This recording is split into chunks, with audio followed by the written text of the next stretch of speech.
Kingdom Hearts is a beautiful series. It's about friendship, love, compassion, beating insurmountable odds, and almost every villain is a different variation of this one man. Don't worry, it's really not that complicated. Kingdom Hearts 1 was my first ever RPG, and not only did it teach me about the genre and fast-paced combat, which the entire series excels in, I also learned more about myself. The beauty of Kingdom Hearts is you're most likely going to relate to it in one way or another, and that's a special gift. Not many forms of entertainment can get that right. The first Kingdom Hearts has an exceptional amount of world building within its level design, something that's not really repeated until Kingdom Hearts 3. Each world has a lot of little quote-unquote pointless features that make the world feel more real. Kingdom Hearts 1 also feels a lot less linear and more explorative in its design, but it also has wonderful foreshadowing about the world we're here to talk about. Hollow Bastion. Hollow Bastion from Kingdom Hearts 1 is one of the greatest levels in all of gaming. Throughout the game, the stakes are pretty high. You know that more and more worlds are falling into darkness. Your best friend Riku is following a dark path with no known way to pull him back into the light, and your other best friend Kairi is in some kind of comatose state. Hollow Bastion is referenced throughout the game as this place where a lot of villains reside, with Maleficent being the mastermind, and where the people who lived there were banished through the darkness taking over. On top of that, Disney princesses have been kidnapped throughout the game, and you've been powerless to stop this. This is the place where all of this concludes, and honestly, nothing really prepares you for the gravity of how epic it is. Before you even get there, you have to do a Gummy Flight mission, and this is the starting point where you know things are getting serious. Before, Gummy Ship missions were super colourful and positive, and the music is all like do-do-do-do, da-da-da-da-da-da-da-da-da. And now, it's dark, it's dangerous, and the music is more like this.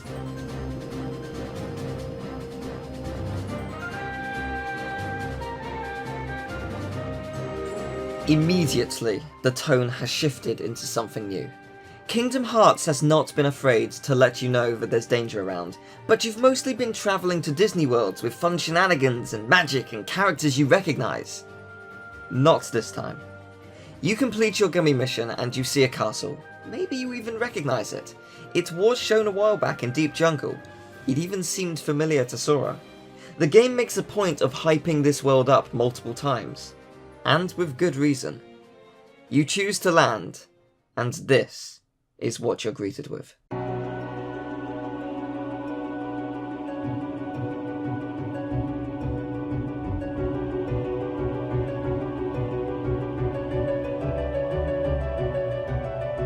This music makes me tear up. You hear this piece and you can understand this is something very new for this game. You land and you are surrounded by towering waterfalls and an overwhelmingly large castle in the distance. You immediately feel a sense of dread. Just what is this place?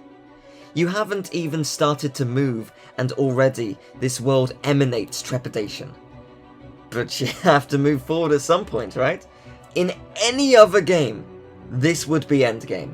Everything you've been working towards, all culminating here. Not Kingdom Hearts. There's still a long way to go once you complete Hollow Bastion, but it doesn't stop this game making this world one of the most epic places in all of gaming history. And as far as the first-time player is aware, this could very easily be the end. At this point in the game, you still think Maleficent is the ultimate villain. Hollow Bastion wastes no time in telling you that you're in for a challenging ride, both in combat and emotionally. Riku almost kills Beast and uses his newfound confidence and willpower to take your Keyblade from you. You are no longer a master of this privileged weapon. You are just the delivery boy. You've been betrayed by your best friend and your only form of defense. Your new best friends have to abandon you as they need to stick by the Keyblade wielder. You could not feel more defeated, and you've only been playing for 3 minutes. Thankfully, Beast joins you as you share a common goal of getting inside the castle, and this is where things feel both nostalgic and terrifying. Riku mockingly gives you a wooden sword from Destiny Islands to play with. But there lies a problem with that. This is not a weapon to fight the Heartless. You do virtually no damage against these brand new Heartless, which are both terrifying and powerful. Though magic thankfully can deal damage. Dark Balls, Defenders, Wizards. These three Heartless are genius in design. They mirror you and your friends. Defenders are shielded to stop Goofy.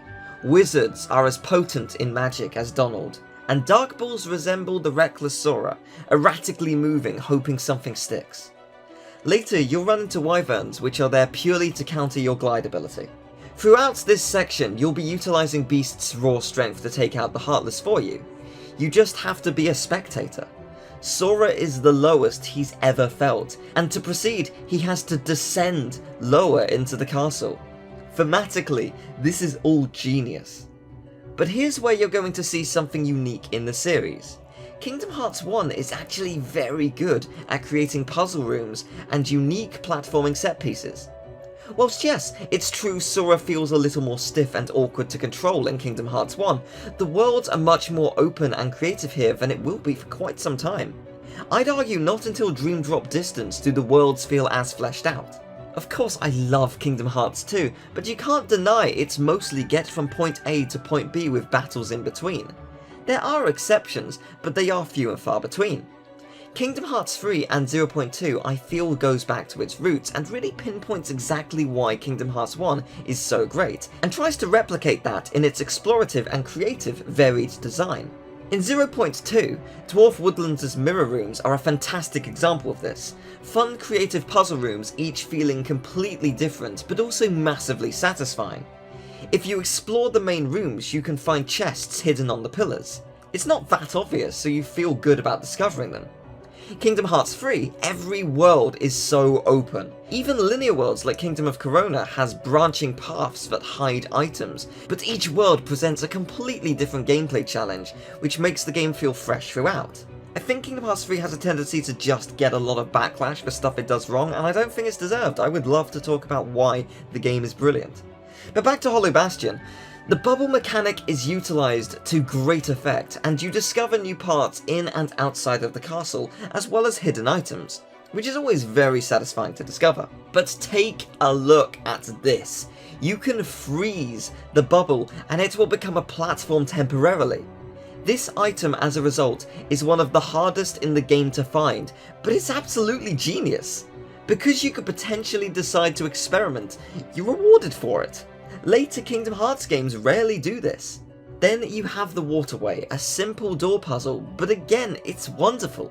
Puzzle rooms in Kingdom Hearts feel satisfying, and in this moment, where Sora's lost everything, the game can't pit you against a huge range of Heartless, so it makes the most sense to pull the difficulty back a bit, and let you contemplate the weight of what just happened.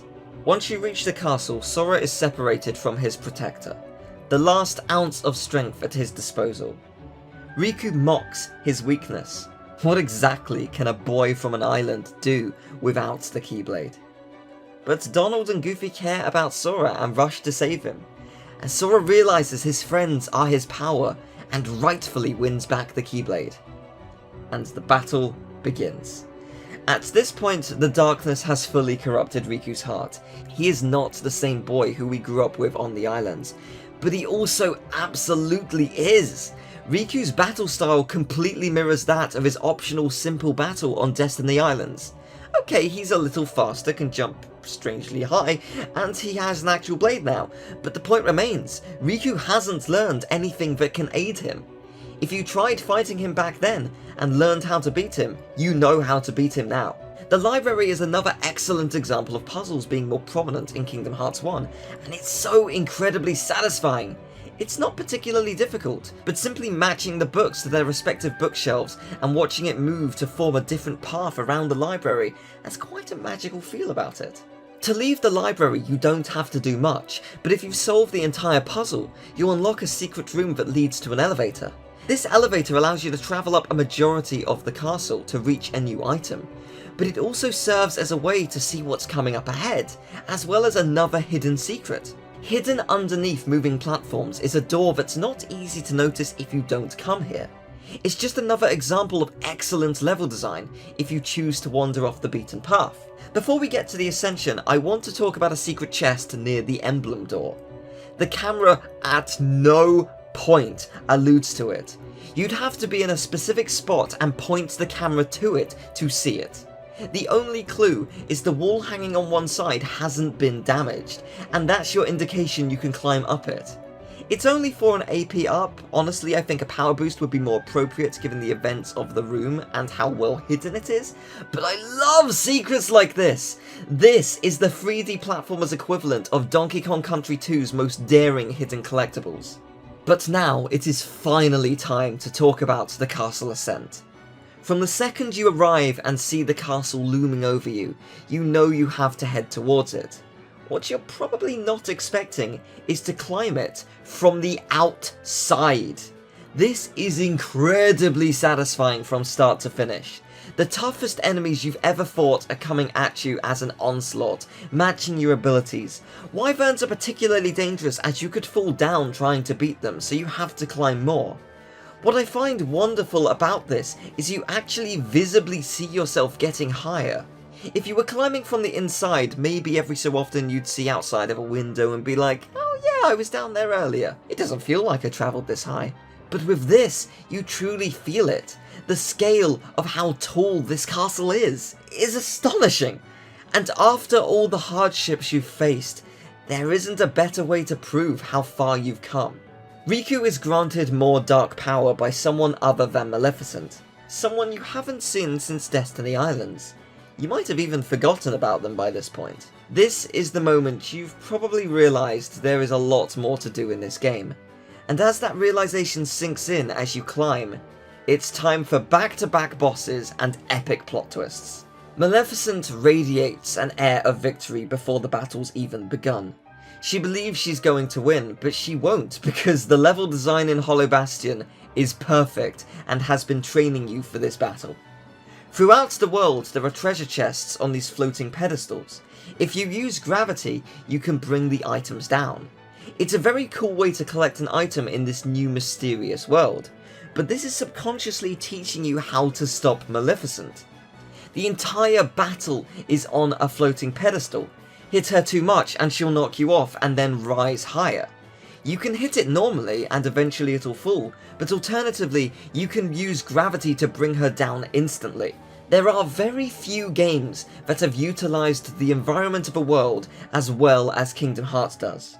Everything I've talked about has been to showcase how perfect the level design is, and in the case of Maleficent Dragon, which is a tough as nails boss fight which I personally love, you may think that it's just here because it's cool to fight a dragon. And you're right, it is very, very, very cool. But more than that, the entire world's narrative is a fairy tale. Sora is the brave hero who storms the castle, takes out the Dark Knight, gains strength and character, slays a dragon, and finishes by rescuing a princess. Or princesses. It's such a simple narrative, but extremely effective, and that's possibly why it succeeds the way it does. Once you defeat Maleficent, it's time you face Riku once more. Or more specifically, Rixem. Yes, this is Ansem, the Seeker of Darkness in Riku's body. This boss is one of the toughest in the game, and back in the original game you couldn't skip this cutscene, so I think everyone has this memorized. Kairi's heart rests within you! The incredible thing about this fight though, whilst yes, Riku has a couple more attacks and is more aggressive, his fighting pattern is the same as on Destiny Islands.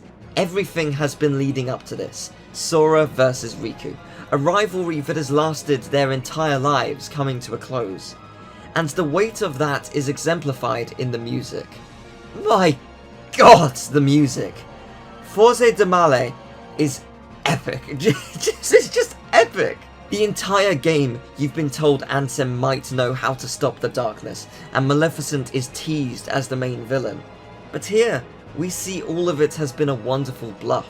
Admittedly, the true mastermind isn't Ansem, it's someone else who has been playing a very long game, manipulating everything from the start, and I certainly don't mean Xehanort, but that is for another time. time. Once the battle is done, Sora sacrifices himself for Kairi. This, and what follows, is kind of mind-blowing. You don't expect Sora to sacrifice himself, and it's genuinely a beautiful, emotional scene. But what follows is just incredible. Playing as a Heartless. This is so unexpected, and whilst it's limited in what you can do, it's such a wonderful concept, and genuinely satisfying to descend the castle. Sora is falling both literally and physically into the darkness, at least until Sora meets up with Kairi, who brings him back into the light.